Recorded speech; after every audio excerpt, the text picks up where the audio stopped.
Bem, pode morrer após o sexo, né, ou durante o sexo. Por que isso acontece? Quais são os fatores de risco mais comuns? Eu vou explicar para vocês por quê. Sem dúvida nenhuma, é um tabu. E um trauma muito grande, eu vejo aqui nos comentários, quando a gente pergunta, eu morro de medo de durante a atividade morrer, ou pessoas que saem casos, né, de pessoas que em motel, em hotel, em algum momento durante a atividade sexual, teve casos até de famosos, né, de jogador de futebol e tal, que depois do ato sexual morreu. E muita gente me pergunta sobre isso, né? Por que isso acontece? Isso é frequente? Em primeiro lugar, isso são eventos raros, né? Na grande maioria das vezes, quando acontecem esses eventos, é muito num contexto de uma comorbidade, de uma doença, de algum tipo de malformação que o paciente tem. E durante a atividade sexual, pelo estresse estar aumentado, ele tem um risco de ter algum tipo de doença, né?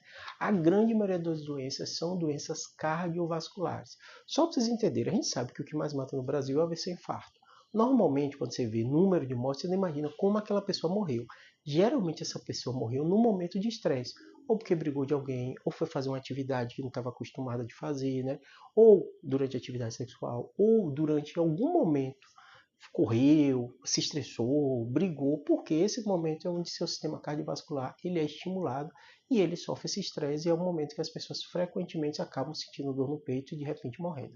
No caso da atividade sexual, ainda existe um problema que está cada vez mais frequente, né? O uso das medicações, às vezes sem orientação médica, de impotência, e às vezes pessoas com comorbidades, com doença, acabam usando, né, os famosos Adalafila, o Azulzinho, o Viagra, tudo isso, que são vasodilatadores, que depender do seu contexto, você tem que usar com orientação médica, né? Além do mais, quando mistura a medicação, a grande maioria dos pacientes que acontece de morrer neste momento é justamente no contexto de existir, de ter comorbidades que aumentam a chance disso acontecer.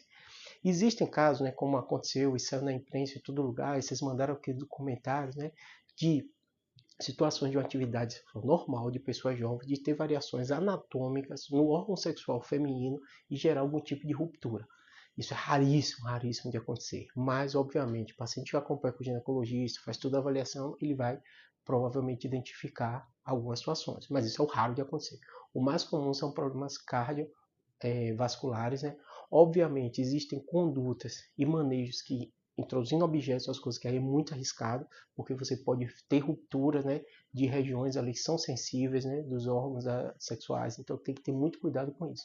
Mas a grande maioria das vezes o risco maior é cardiovascular. Por isso, se você for usar qualquer tipo de medicação, usar sob orientação médica, muito cuidado com o uso de substâncias proibidas, cocaína, né, drogas, né, essas sim até energéticos, se você usar de forma exagerada, pode predispor, esses sim, fatores, em especial as drogas, cocaínas e outros, né, que os jovens têm utilizado bastante, eles podem predispor situações mais complexas, mais arriscadas durante a atividade sexual. Tá bom? Espero que tenha ajudado.